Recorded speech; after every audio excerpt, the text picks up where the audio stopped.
Transmitiendo Radio C4, conectando y comunicando al cuerpo de Cristo.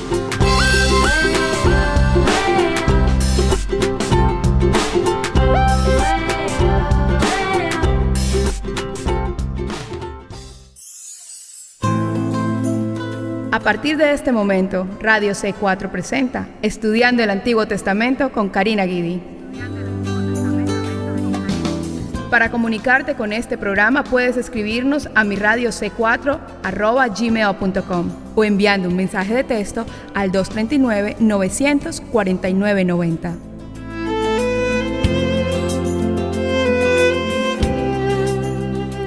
Que el Señor les bendiga grandemente. Seguimos hoy estudiando otro capítulo fascinante, aquí estudiando el Antiguo Testamento, y comenzamos hoy con el capítulo 16 de Génesis. Si usted se ha perdido alguno de los capítulos anteriores, usted puede ir directamente. Si todavía no está, usted espere unos días y luego vaya otra vez al canal en YouTube, Karina Guidi, libre al fin, y ahí van a encontrar también todos los estudios de este libro de Génesis. Y comenzamos así con Génesis capítulo 16, y dice así del versículo 1 al 4.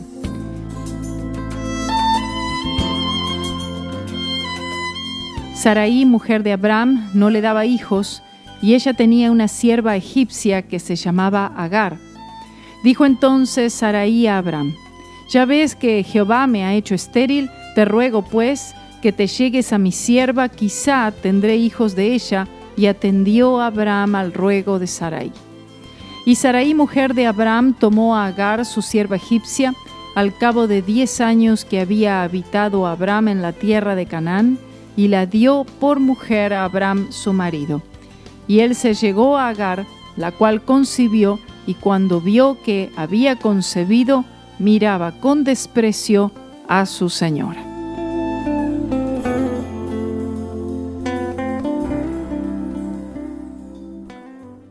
Este capítulo comienza con un tremendo pecado que está por ser cometido por Abraham y Sara. El pecado, en alguna manera, siempre es falta de fe. Es decir, ellos se habían salido del camino de la fe, lo cual da como resultado un resultado en la carne. Y esa concepción fue una obra de la carne, por lo tanto, no aceptable a Dios. Para que se cumpliera la promesa que Dios le había hecho a Abraham, debía nacer un niño, por quien finalmente vendría el Mesías. Es decir, que Dios tendría que convertirse en hombre para redimir al hombre. El comentarista Williams dice: el capítulo 15 muestra la fidelidad de Dios, el capítulo 16 la infidelidad de Abraham, el pacto que aseguraba a Abraham riquezas que excedían las de Sodoma era más asombrosa porque necesitaba la muerte de él, es decir, Cristo, quien lo logró. Este era el amor fiel al cual respondió Abraham con incredulidad e impaciencia. El apóstol dice que necesitas paciencia para que puedas heredar las promesas. La carne no puede creer ni puede esperar por la promesa divina. El camino de la fe está lleno de dignidad, el camino de la incredulidad está lleno de degradación. Abraham, viendo que Dios falló, supuestamente, en darle un hijo, y cansado de esperar, ya no tiene su esperanza en Dios, sino en la muchacha esclava egipcia. El corazón natural confía en cualquier cosa más que en Dios. Abraham piensa que por su inteligente plan puede apurar y traer la promesa divina. El resultado es miserable. Él tiene éxito en su plan. Ismael nace, pero mejor hubiera sido para Abraham y el mundo que nunca hubiera nacido. Es desastroso cuando los planes de la propia voluntad del cristiano tienen éxito. La incredulidad produce impaciencia, entonces, que justamente nos lleva a obrar en la carne, y una cosa es creer una promesa enseguida y otra cosa es esperar tranquilamente para que ésta se cumpla. Escuche. Es tan importante que ustedes sigan estos estudios. Ustedes van a entender muchas cosas en cuanto a la carne, no apresurarse. Miren lo que ha pasado con Abraham y con Sara, y esta es una gran enseñanza para todos. Agar no era el instrumento que Dios usaría para cumplir su promesa a Abraham. Veamos que referente a este acto inmoral encontramos que el matrimonio con una sola mujer fue la ley original. Génesis 2:24, un hombre y una mujer. Esto es lo que Dios en realidad requería, lo que Él demandaba, lo que a Él siempre le ha agradado. Y que cuando la poligamia fue introducida, en todos los casos que vemos en la Biblia que haya sido introducida, fue con la introducción de la violencia y el libertinaje. Eso lo vimos en Génesis 4:19. La monogamia era la regla, como vemos en los hogares de Noé, Taré, Isaac y otros. Pero hubieron otros, como Esaú y Jacob, que se permitieron mayores libertades. Y esto hizo que su conducta fuera por debajo del nivel de moralidad bíblico. En el caso de Abraham, él no buscó otra mujer, sino que al pedido de Sara, entonces tomó a Agar. Ahora, ¿cuánto crees tú que nuestras fallas de fe estorban o atrasan o demoran lo que Dios desea hacer? Aunque no solo Dios puede contestar, solamente Dios puede contestar eso, pienso que nuestras fallas sí, ciertamente no ayudan en nada, sino que causan penas y grandes demoras a lo que el Señor originalmente quería hacer. Agar queda embarazada y ésta comienza a tratar a Sara con desprecio, queriendo sobrepasar a la posición de Sara. Las obras de la carne siempre querrán sobrepasar teniendo el control de la situación. Veamos versículos 5 al 8. Entonces Sarai dijo a Abraham: mi afrenta sea sobre ti. Yo te di mi sierva por mujer y viéndose encinta me mira con desprecio. Juzgue Jehová entre tú y yo. Y respondió Abraham a Sara: he aquí, tu sierva está en tu mano, haz con ella lo que bien te parezca. Y como Sarai la afligía, ella huyó de su presencia. Y la halló el ángel de Jehová junto a una fuente de agua en el desierto, junto a la fuente que está en el camino de Shur. Y le dijo: Agar, sierva de Sarai, ¿de dónde vienes tú y a dónde vas? Y ella respondió: huyo de delante de Sarai, mi señora. En estos versículos, Sara culpa a Abraham por la situación, aunque la culpa fue de ella. Abraham le da la posición a Sara para tratar con la situación. Y vemos al Señor Jesucristo en una aparición preencarnada, encargándose del asunto. Cristo le promete a Agar que la bendeciría y la confortaría, aunque últimamente ella desechó esta gracia y trató de matar al niño de la promesa, esto es a Isaac. El Señor la encuentra a Agar en la fuente de agua, contrastando a la mujer del Nuevo Testamento a quien el Señor encontró en la fuente de agua de Jacob, mostrando a dos mujeres totalmente diferentes. Y en cuanto a esto, el comentarista Williams dice: la epístola a los Gálatas declara que Sara y Agar representan los dos principios de la ley y la gracia. Agar representa la salvación por obras, Sara la salvación por fe. Estos principios se oponen el uno al otro. Ismael nace como resultado de los planes y la energía del hombre. Isaac nace como resultado de los planes y la energía de Dios. En el nacimiento de Ismael, Dios no tuvo nada que ver con ello. Y en cuanto al nacimiento de Isaac, el hombre estaba muerto. Entonces hoy, la salvación por obras depende enteramente de la capacidad del hombre de producirla. La salvación por fe depende de la habilidad de Dios para realizarla. Bajo el pacto de obras, Dios permanece quieto para ver lo que el hombre puede hacer. Y bajo el pacto de la gracia, el hombre permanece quieto para ver lo que Dios ha hecho. Los dos pactos son opuestos. Debe ser o Agar o Sara. Si es Agar, Dios no tiene nada que ver con ello. Si es Sara, el hombre no tiene nada que ver con ello. Gloria a Dios. No se sabe qué haya hecho Sara para Agar hacia ella, porque vemos que en este pasaje Agar huye, se va.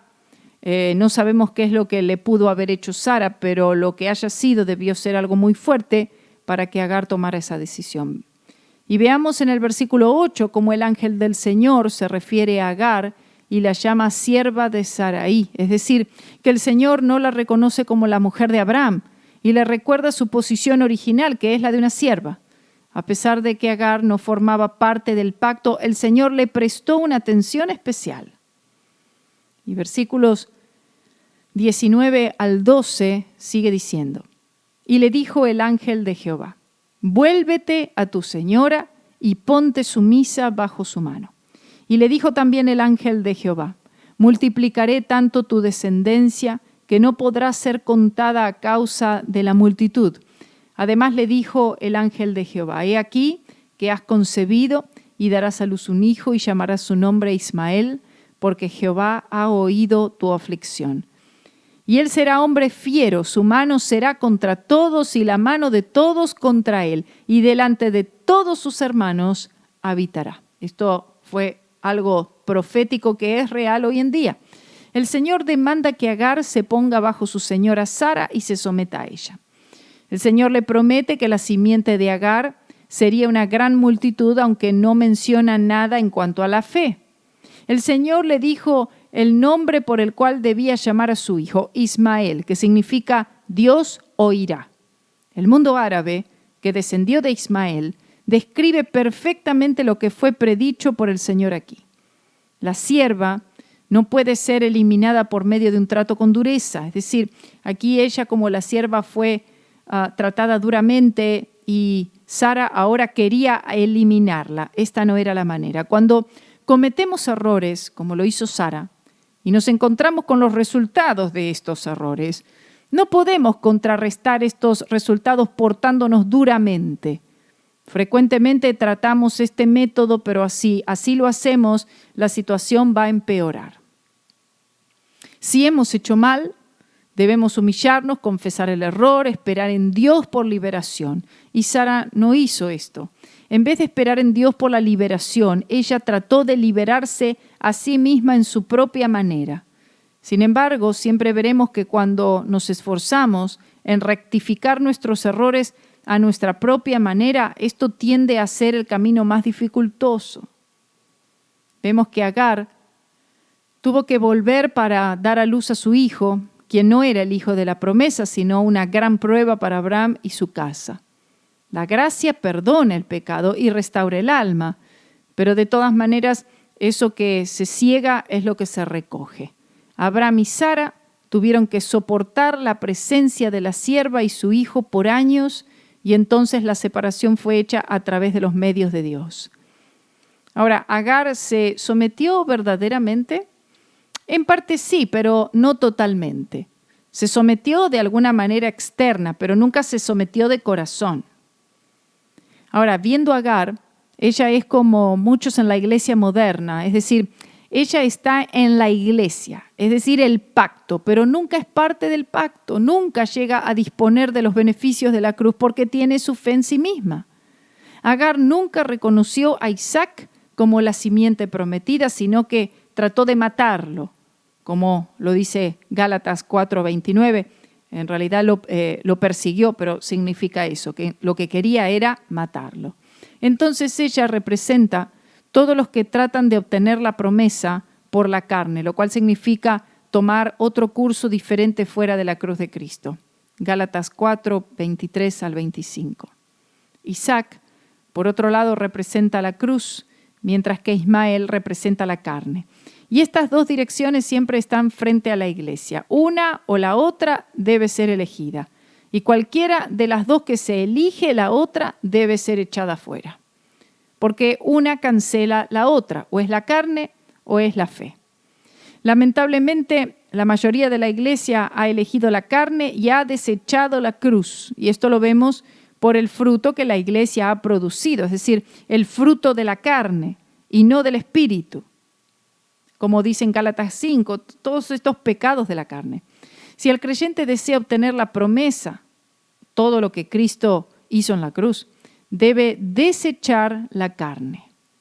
La culpa de esta situación la tenían Abraham y Sara, aunque Agar últimamente arruinó lo que el Señor pudo haber hecho en ella cuando ella se opuso a su plan, es decir, a Isaac. En el versículo 12 vemos que estas predicciones describen a los árabes perfectamente. Ellos no se llevan bien con nadie en el mundo, ni siquiera se llevan bien entre ellos. Han tratado de unirse para destruir Israel, siendo en población mucho más grande que Israel, pero a pesar de sus esfuerzos no pudieron lograrlo, mayormente porque nunca se ponen de acuerdo entre ellos mismos. Ismael se opuso a la cruz en sus esfuerzos para matar a Isaac, y sus descendientes continúan con lo mismo y siguen habitando delante de sus hermanos, pero sin poder someterlos. Seguimos con los versículos 13 al 16. Entonces llamó el nombre de Jehová que con ella hablaba, tú eres Dios que ve, porque dijo, ¿no he visto también aquí al que me ve? Por lo cual llamó al pozo, pozo del viviente que me ve. He aquí está entre Cades y Bered. Y Agar dio a luz un hijo a Abraham, y llamó a Abraham el nombre del hijo que le dio Agar, Ismael. Era Abraham de edad de 86 años, cuando Agar dio a luz a Ismael. Agar tuvo una verdadera y maravillosa revelación, pero lamentablemente no fue acompañada con fe, así como muchos en la iglesia moderna que tienen una revelación de Dios, una revelación de la palabra, pero tristemente al no mezclarla con fe no dura mucho. Ella quería que su hijo Ismael fuera el de la promesa. El Señor nunca va a convertir una obra en la carne y hacerla pasar como del Espíritu, que es lo que muchos creyentes quieren hacer. Ella quería que fuera Ismael el de la promesa hasta el punto de querer matar a Isaac para obtenerlo. Y así son todos aquellos que rechazan la cruz, siguen los pasos de Agar. Aquellos que rechazan la cruz tienen su fe puesta en sus propios esfuerzos, en la carne, y quieren obtener las bendiciones de Dios por sus propios medios. Lamentablemente muchos están haciendo esto sin ni siquiera darse cuenta, pero sea por ignorancia o a sabiendas, los resultados son los mismos, y es la derrota. Abraham aún tendría que esperar 13 años más para la promesa y hasta 14 años hasta que Isaac naciera. El problema es que la fe de Abraham y Sara fue cambiada y entonces, tristemente, ellos tuvieron que esperar mucho tiempo. En vez de poner su fe en la promesa que el Señor les había hecho, ellos pusieron su fe en la muchacha egipcia. Y la promesa de Dios tardó mucho en llegar. Desde el momento que tratamos de añadir algo a la fe, se ha anulado la gracia de Dios. La ley y la gracia no pueden convivir, así como Agar y Sara no pueden convivir juntas.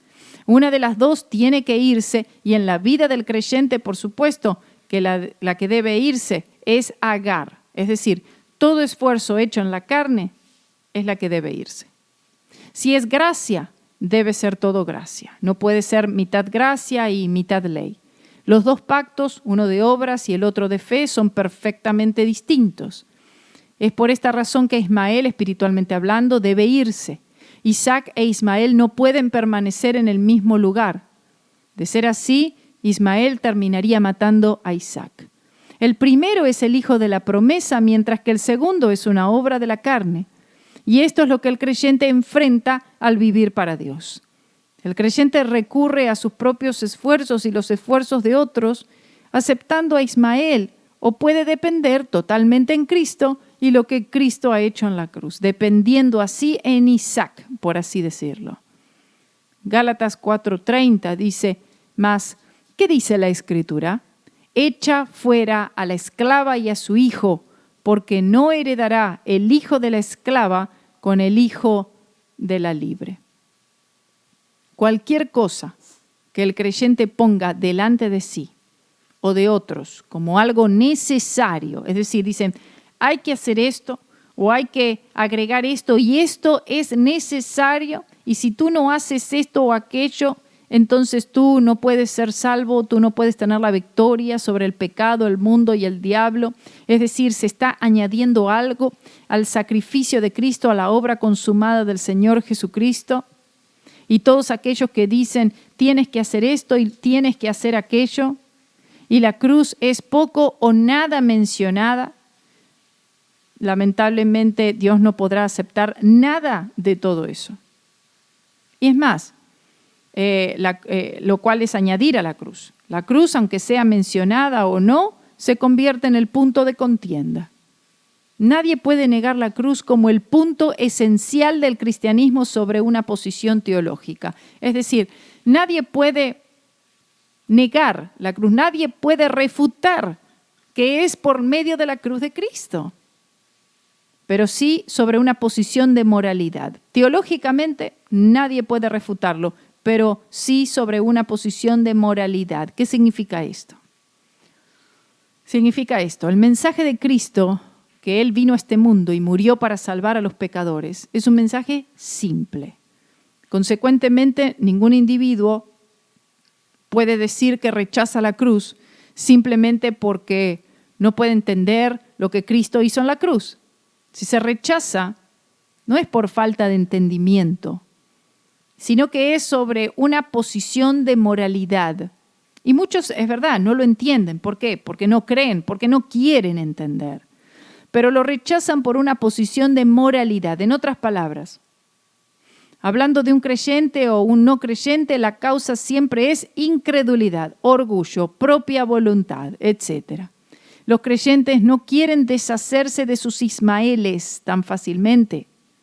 Y esto es porque Ismael es siempre un fruto del esfuerzo propio, trae orgullo, porque el Ismael ha sido criado desde pequeño y ahora ya está grande y ahora lo tengo tan cercano a mi corazón. Es lo que yo he producido con mis propias manos. Esto es lo mismo que le llevó Caín al Señor en ofrenda.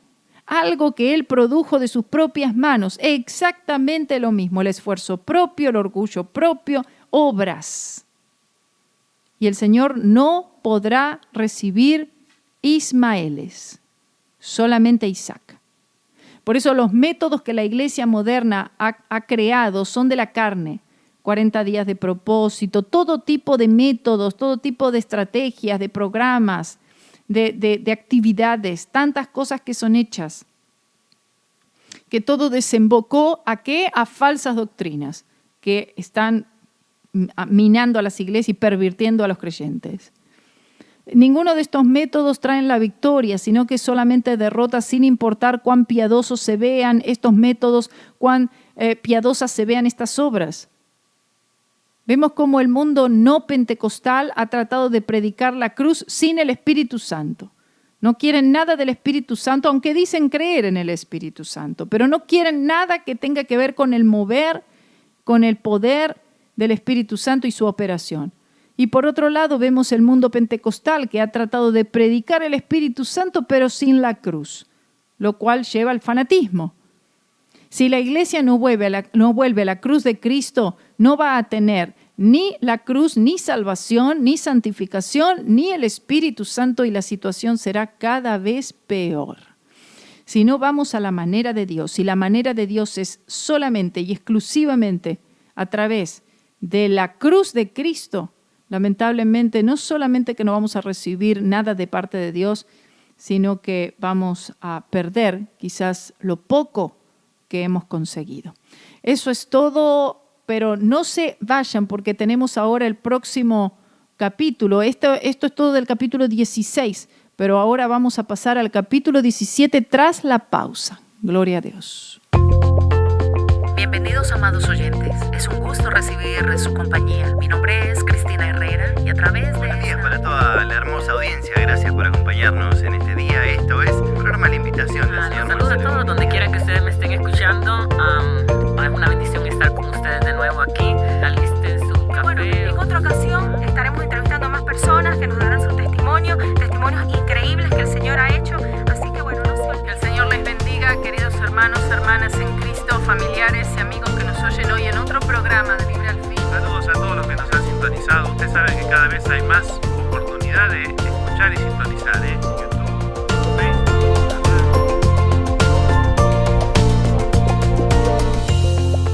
Esta es Radio C4, conectando y comunicando al cuerpo de Cristo.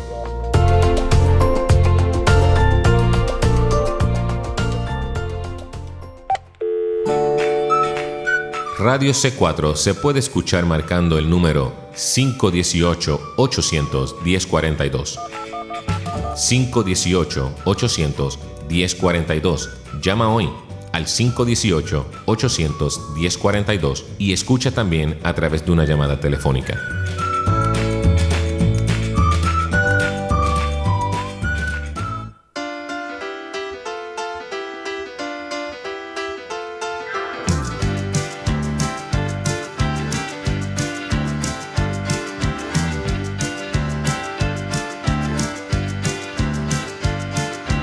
Had a lot of troubles and trials in my little lifespan.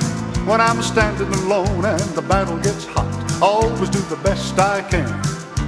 Must have crossed a million valleys, must have shed a million tears. When I come to the river of Jordan, hallelujah, then I'll have no fear, then I'll have no fear. One more river to cross, one more mountain to climb, one more valley that I gotta go through, leaving my troubles behind. One more battle with the devil, I know he'll understand. I'm going through with Jesus, hallelujah, holding to his nail-scarred hand, holding to his nail-scarred hand.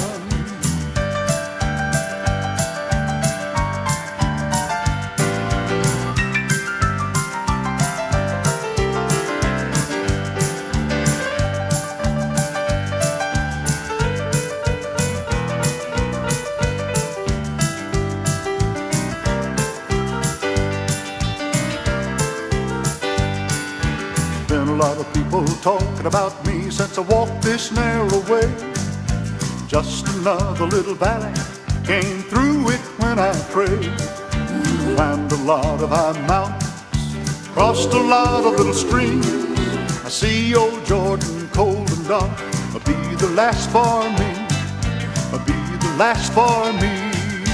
One more river to cross, one more mountain to climb, one more valley that I gotta go through, leaving my troubles behind. One more battle with the devil, I know he'll understand. I'm going through with Jesus, hallelujah, holding to his nail-scarred hand, holding to his nail-scarred hand. One more river to cross, one more mountain to climb, one more valley that I gotta go through, leaving my troubles behind. One more battle with the devil, then I know he'll understand. I'm going through with Jesus, hallelujah, holding to his nail-scarred hand, holding to his nail-scarred hand. Well, one more river to cross, one more mountain to climb, one more valley that I gotta go through, leaving my troubles behind. One more battle with the devil, I know he'll understand. I'm going through with Jesus, hallelujah, holding to his nail-scarred hand, holding to his nail-scarred hand. One more river to cross, one more mountain to climb, one more valley that I got. Seguimos con Génesis capítulo 17, versículos 1 al 3, dicen: Era Abraham de edad de 99 años cuando le apareció Jehová y le dijo: Yo soy el Dios Todopoderoso, anda delante de mí y sé perfecto. Y pondré mi pacto entre mí y ti y te multiplicaré en gran manera. Entonces Abraham se postró sobre su rostro y Dios habló con él diciendo. Hasta ahí por ahora. Pasan unos 13 años antes que Dios se revelara a Abraham nuevamente, es decir, 13 años de silencio de parte de Dios después de la falla de Abraham en cuanto al asunto de Ismael. Luego Dios renueva el pacto con Abraham y lo acrecienta, y también vemos que el poder de Dios era tan grande cuando él habló con Abraham que éste se postró sobre su rostro. El Señor se revela aquí como Jehová o el Señor o como el Shaddai, el Dios Todopoderoso. En el versículo 3 se refiere a sí mismo como Elohim en cuanto a que Él es el Creador. Abraham debía ser fiel a lo que el Señor le había revelado hasta ese momento, porque su entendimiento del plan de redención era escaso, pero el Señor de a poco fue ampliando esa revelación. Él solo debía ser fiel a lo que sabía y de a poco el Señor le daría más conforme a su fidelidad. De la misma manera es hoy con nosotros. Esto es muy importante. Si nosotros le somos fieles al Señor, a la revelación en cuanto a la palabra de Dios que tenemos hasta este momento. ¿A usted le ha sido dado la explicación de la cruz de Cristo? ¿Usted ha recibido algo de revelación quizás en cuanto a la cruz de Cristo?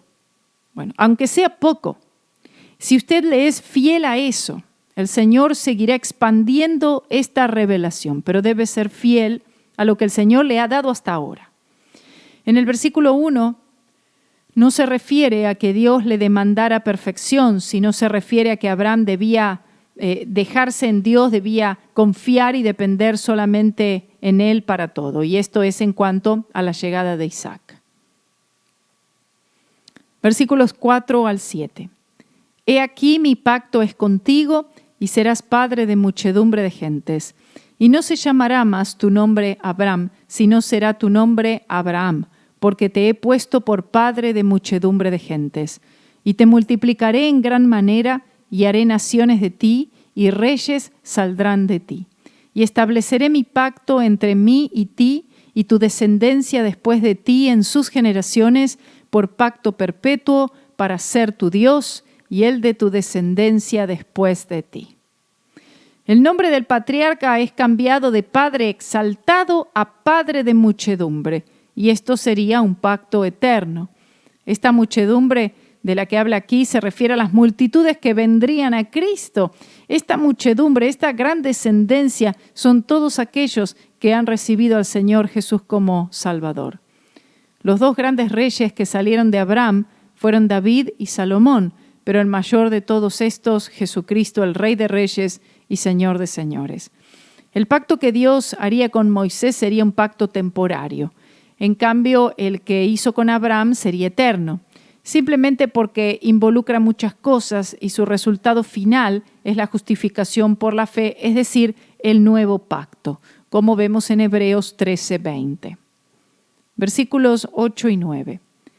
Y te daré a ti y a tu descendencia después de ti la tierra en que moras, toda la tierra de Canaán en heredad perpetua, y seré el Dios de ellos.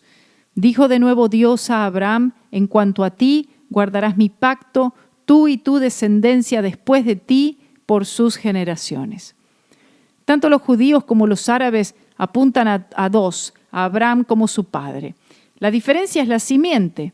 Vemos que los judíos dicen que Abraham es su padre, pero que la simiente es Isaac, lo cual es correcto, pero los árabes apuntan a Ismael, los árabes que son mayormente musulmanes y dicen que Ismael es la simiente verdadera, mientras que los judíos dicen que Isaac es la simiente verdadera. Y la última es la que corresponde con la palabra de Dios. Debido a esta contienda, la tierra de Canaán ha sido el punto de problemas del mundo. Estos conflictos entre los musulmanes y judíos, especialmente en relación a la tierra de Canaán, tienen más o menos unos 1400 años, siendo que la batalla mayor está por suceder pronto en lo que respecta al anticristo en el libro de Apocalipsis, la batalla de Armagedón. En el versículo 9 menciona el pacto, refiriéndose al pacto de gracia, el cual es eterno.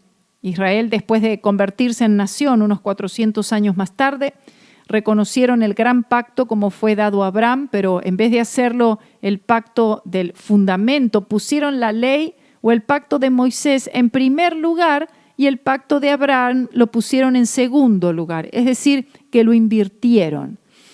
O sea, exaltaron el pacto de Moisés, la ley, por encima del pacto de Abraham, que es eterno. Consecuentemente, se destruyeron ellos mismos, ya que la ley nunca puede preceder a la gracia. La Iglesia ha hecho en un sentido lo mismo. Abraham es nuestro padre, pero en cierto sentido la Iglesia ha hecho a Moisés su padre.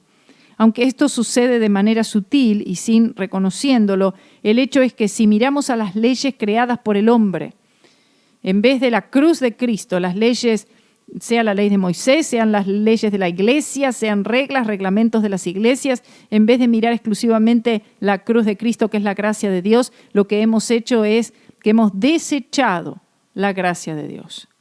El pacto de la gracia y el de la ley no pueden existir al mismo tiempo. Uno de los dos debe irse. De hecho, Jesús obedeció el pacto mosaico totalmente y Él es el único que hizo esto y lo hizo todo en nuestro lugar.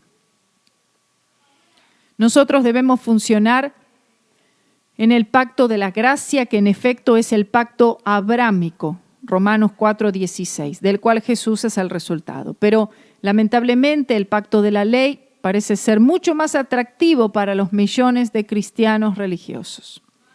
Versículos 10 al 14, dice así: Este es mi pacto, que guardaréis entre mí y vosotros en tu descendencia después de ti.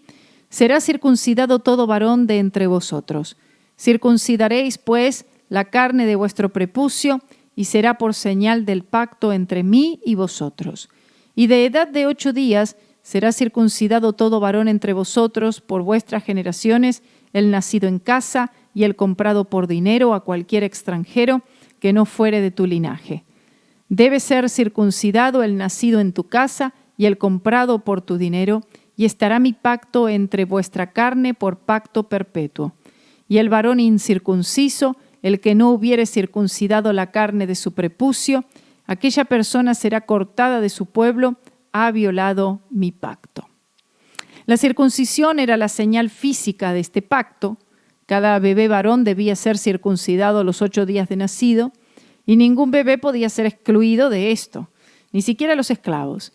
Cualquiera que se negara a ser circuncidado debía ser cortado, como dice, del pacto, es decir, perdido.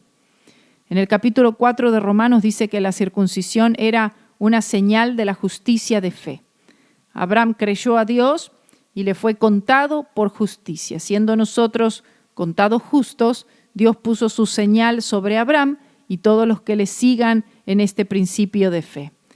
La señal con la que ahora el creyente es marcado no es el de la carne, sino que es el Espíritu Santo de la promesa con el que es sellado hasta el día de la redención. Y este sello está basado en la conexión eterna con Cristo y nuestra perfecta identificación con Él en su muerte y resurrección. Colosenses capítulo 2, versículos 10 al 13 dice lo siguiente: Y vosotros estáis completos en Él, que es la cabeza de todo principado y potestad. En Él también fuisteis circuncidados con circuncisión no hecha a mano, al echar de vosotros el cuerpo pecaminoso carnal en la circuncisión de Cristo, sepultados con Él en el bautismo, en el cual fuisteis también resucitados con Él, mediante la fe en el poder de Dios que le levantó de los muertos. Y a vosotros, estando muertos en pecados y en la incircuncisión de vuestra carne, os dio vida juntamente con Él, perdonándoos todos los pecados. Todos los creyentes pertenecen a la circuncisión por virtud de vivir asociados con Él, quien por su cruz abolió todo lo que se encontraba en contra de la justificación perfecta, y aceptarlo a Él y aceptarlo por la fe, entonces todos nuestros pecados, iniquidades, transgresiones y enemistad son quitadas por la cruz, como nos dice Romanos 6, 3 al 5. La circuncisión, en un sentido, es un tipo de la cruz, y hay derramamiento de sangre porque el prepucio, hay separación de la carne. El prepucio es separado, lo cual sangra, y todo esto habla de la cruz. Es un tipo de la cruz de Cristo. Esto habla de la sangre de Cristo que nos separa de nuestros pecados, y de hecho es lo único que puede separarnos de nuestros pecados. Cristo cumplió este rito de la circuncisión por lo que Él hizo en la cruz, y al mismo tiempo cumplió toda la ley en su totalidad. Lamentablemente, algunos de los judíos cristianos durante el tiempo de Pablo trataban de demandar la circuncisión a todos los gentiles convertidos, niños y hombres.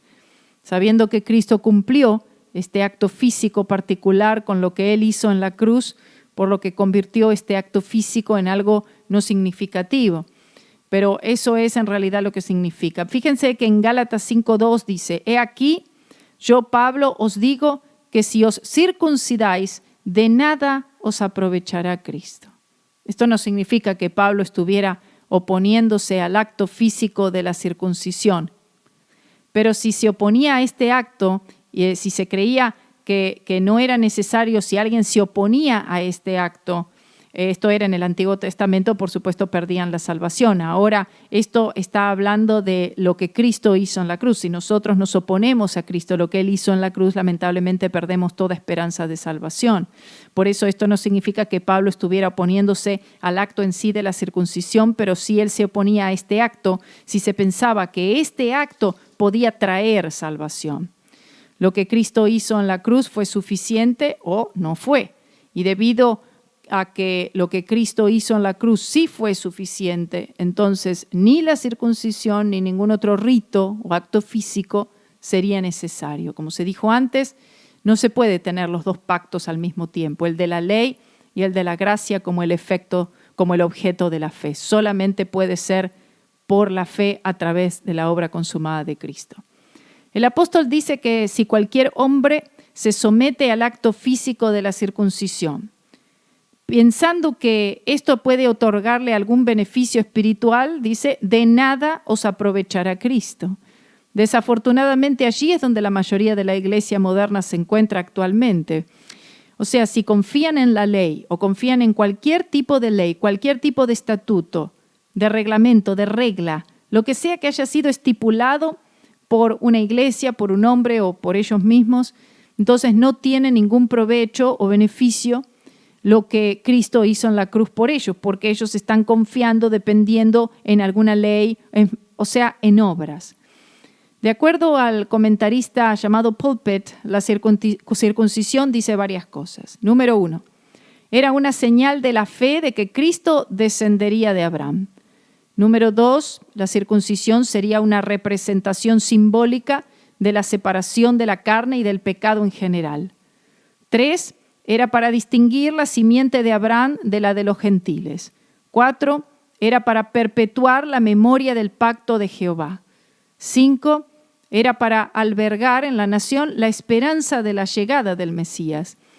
6, era para recordarles de la tarea de cultivar pureza moral. 7, era para predicar el evangelio de la justicia por la fe. 8, era para sugerir la idea de una simiente santa o espiritual de Abraham. Y 9, era para presentar el ritual cristiano del bautismo. Este pacto es eterno, pero solamente en Cristo. Desde el momento que Cristo terminó su obra en la cruz, la circuncisión física, al igual que otras ordenanzas o ritos, deben ser puestas de lado en lo que respecta a la salvación. La obra de Cristo fue total y completa en todo respecto, sin necesidad de que se le añada absolutamente nada. Esto significa que, conforme al versículo 14, que si cualquier israelita, niño o adulto se rehusaba a seguir este mandamiento de circuncisión, cortaba su posición en la congregación y en efecto cesaría de participar del pacto, lo que significaba que se encontraría perdido. Hoy en día se puede decir lo mismo para aquellos que desechan la cruz, aquellos que rechazan la cruz de Cristo, que niegan la cruz de Cristo. Si este es el caso, sin importar otras actividades religiosas que realicen, ese individuo se encuentra perdido. De hecho, el libro de Hebreos se escribió por ese mismo propósito. Por eso, en lo que respecta al antiguo rito de la circuncisión, un judío fácilmente podía llegar a la posición de creer en el acto de la circuncisión y pensar que ese acto en sí podía constituir salvación. Es decir, podían llegar a creer que si se circuncidaba el acto en sí podía salvar su alma. Y así lo creían millones. El acto físico de la circuncisión no acreditaba salvación, sino solamente fe en lo que la circuncisión representaba, es decir, Cristo, quien trae la gracia salvadora. Y, por supuesto, que sigue siendo la misma manera de salvación hoy. Versículos 15 al 17 dice, dijo también Dios a Abraham, a Sarai tu mujer no la llamarás Sarai, mas Sara será su nombre. Y la bendeciré y también te daré de ella hijo. Sí, la bendeciré y vendrá a ser madre de naciones, reyes de pueblos vendrán de ella. Entonces Abraham se postró sobre su rostro y se rió y dijo en su corazón, a hombre de 100 años ha de nacer hijo, y Sara, ya de 90 años, ha de concebir. El nombre de Sarai es cambiado por Sara. El nombre Sarai significa mi princesa, en cuanto al hecho que ella era solo la princesa de Abraham. Sara simplemente significa princesa. La idea es que ahora ella sería reconocida como una princesa en sentido general y de hecho como la madre de la iglesia. Y ella antes de le pertenecía solo a Abraham y ahora le pertenece a todo el mundo. Es decir, que ahora ella sería una gran parte del pacto. Esta es la primera vez en los tratos de Dios con Abraham que él menciona el hecho que el hijo prometido sería de Sara. En efecto, la promesa en cuanto a Sara era muy similar a la de Abraham, por lo menos en lo que respecta a naciones enteras proveniendo de ella. La palabra bendeciré se refiere a todas las cosas que Dios puede hacer, culminando con el Señor Jesucristo.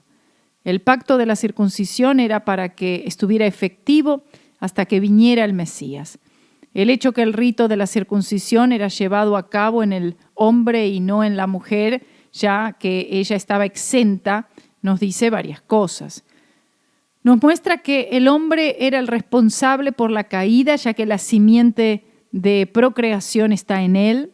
También el prepucio del miembro masculino siendo removido por la circuncisión era un recordatorio al pueblo de Israel del pecado original, el cual es hereditario y queda en nosotros hasta que morimos.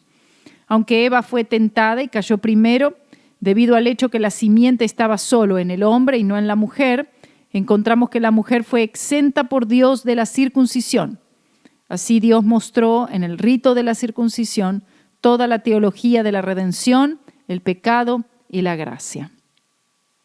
La risa de Abraham en el versículo 17 fue una risa de gozo y no de incredulidad como la de Sara en Génesis 18:12, que veremos más adelante. Si Abraham sintió tal gozo y lo expresó debidamente en cuanto a la promesa y por todo lo que él tenía en aquel entonces, ¿cuánto más nosotros deberíamos regocijarnos hoy, cuando de hecho esta promesa ha sido cumplida total y completamente en Cristo Jesús? Abraham se regocijaba mirando hacia un hecho futuro y nosotros nos regocijamos mirando hacia un hecho pasado. Vemos que la salvación se recibe por la fe, pero que también se siente con gozo, con paz, etc. Y uno expresa este gozo con risa santa. La fe verdadera siempre se regocija.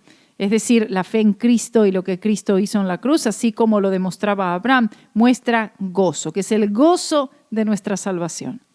El gozo es un componente del fruto del Espíritu y debe ser característico de todo verdadero creyente. De no ser así, es decir, que no hay gozo, sino que la persona vive siempre apesadumbrada, triste, decaída, etc., es un problema directo que radica en la fe de ese cristiano. Su fe está incorrectamente puesta, por lo que el fruto del Espíritu no es manifestado. Versículos 18 al 22.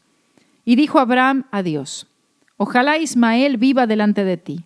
Respondió Dios: ciertamente Sara tu mujer te dará a luz un hijo y llamará su nombre Isaac, y confirmaré mi pacto con él como pacto perpetuo para sus descendientes después de él. Y en cuanto a Ismael, también te he oído, he aquí que te bendeciré y le haré fructificar y multiplicar mucho en gran manera, 12 príncipes engendrará y haré de él una gran nación. Mas yo estableceré mi pacto con Isaac, el que Sara te dará a luz por este tiempo el año que viene. Y acabó de hablar con él y subió Dios de estar con Abraham. La oración de Abraham en cuanto a Ismael no fue para que se convirtiera en el hijo de la promesa, sino para que él recibiera cierta medida de la bendición divina. Abraham quería mucho a Ismael, pero como veremos, no probará ser digno de confianza y amor. Dios contesta a esta oración bendiciendo a Ismael, pero no en lo que respecta al pacto. Esta bendición debió resultar en que los árabes sirvieran a Dios en lo que respecta a la Biblia. Sin embargo, la mayoría de ellos se han desviado totalmente, siguiendo el Corán, llevando a sus seguidores a la perdición. En cuanto a este pacto eterno, el comentarista Williams dice: el gran tema de este capítulo es la expansión del pacto ya revelado en los capítulos 12 y 15. Los nuevos elementos introducidos son los propósitos de Dios en cuanto a Israel y los gentiles pertenecientes a la salvación. Ambas multitudes de redimidos vienen de Abraham como el primero en recibir la promesa y la raíz de todos quienes vendrían tras él y que creyeran recibiendo vida eterna. Este pacto que Dios estableció con Abraham apuntaba a Cristo y lo que Cristo haría para redimir a la humanidad. Y he aquí conocido como el pacto eterno. Hebreos 13:20. Este pacto se establecería con Isaac y no con Ismael. El mundo de Islam asegura lo opuesto, que Ismael es el de la promesa y el heredero del pacto, y también aseguran que Cristo no es quien completó el pacto, sino que fue Mahoma. Pero por supuesto que la Biblia dice todo lo contrario. La comunión con Dios es el ejercicio más provechoso que hay, y Él es el que oye nuestras oraciones. Martín Lutero dijo: nuestros corazones son muy débiles para entender las grandes cosas que Dios desea darnos. Nosotros nos preocupamos por el tiempo, lugar y los medios de Dios para ayudarnos. Nosotros ponemos nuestras metas muy angostas y pequeñas porque siempre tenemos que luchar con la incredulidad de nuestros corazones. Que es cierto, ¿eh?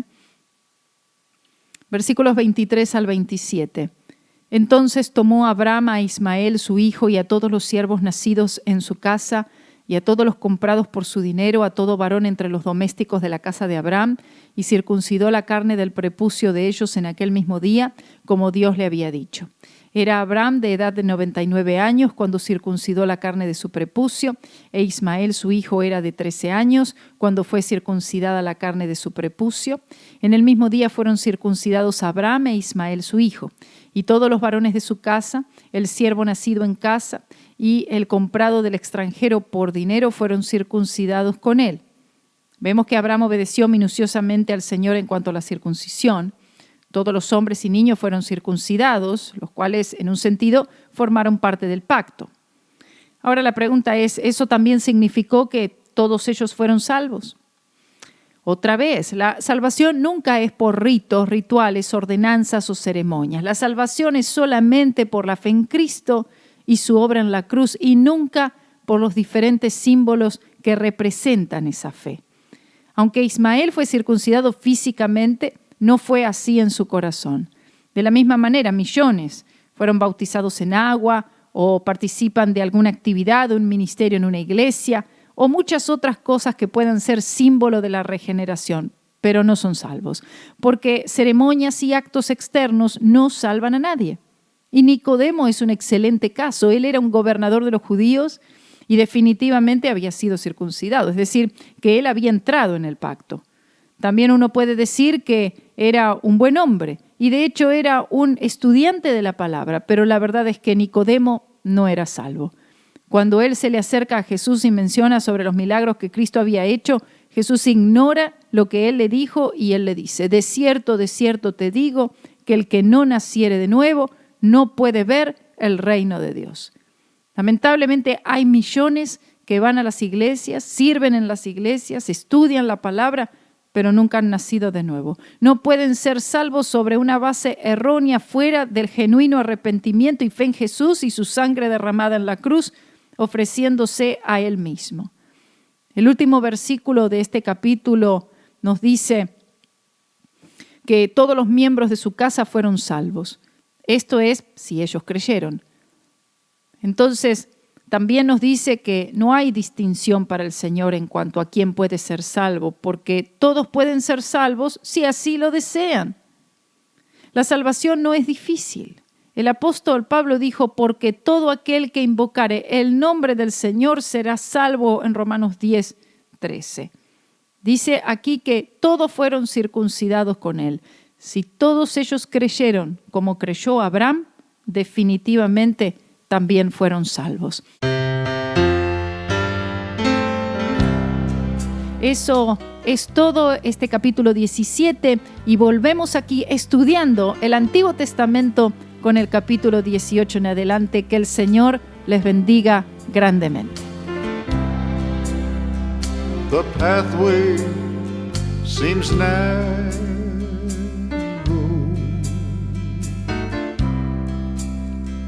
as He leads me on.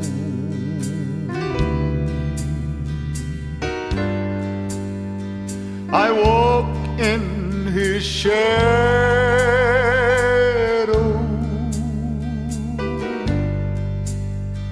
My fears are all gone.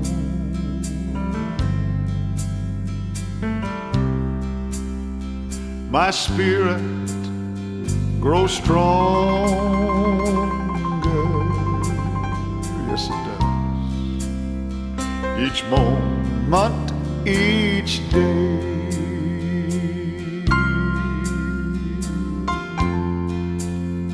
Where I'm following Jesus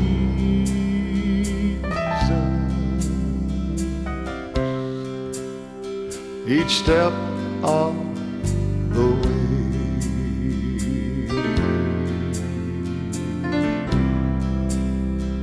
I'm following Jesus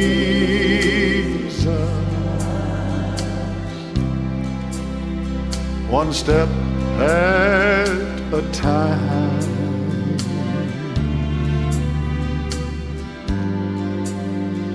I live for the moment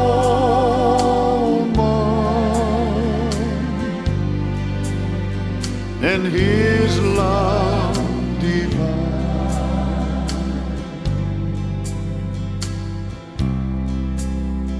Why think of tomorrow? Oh, listen to me now. Just live for today.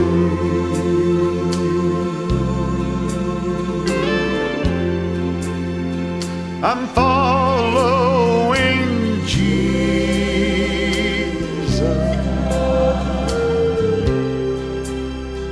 each step of the way.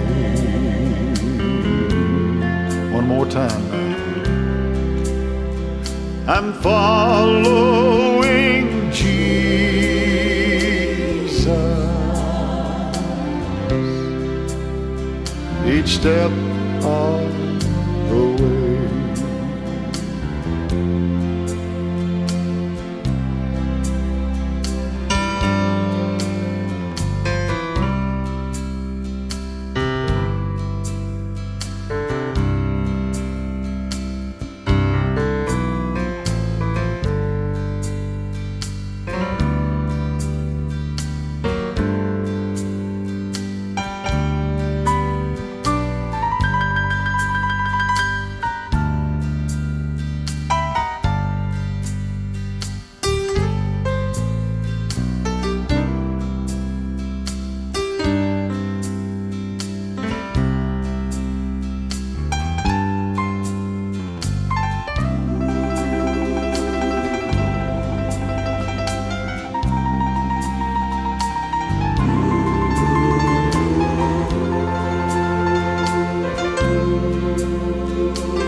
Oh, I'm following Jesus.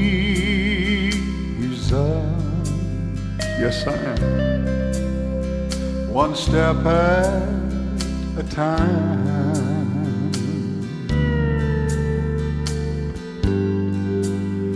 Well, I live for the moment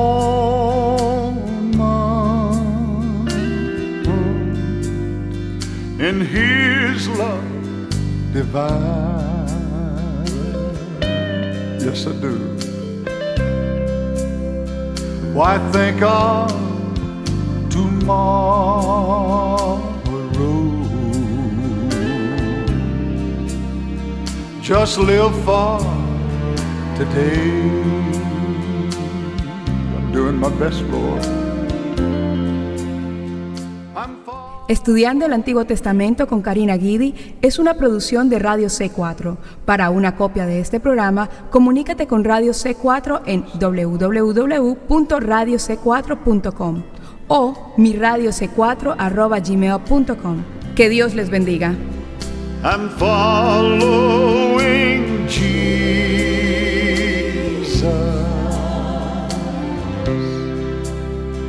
each step of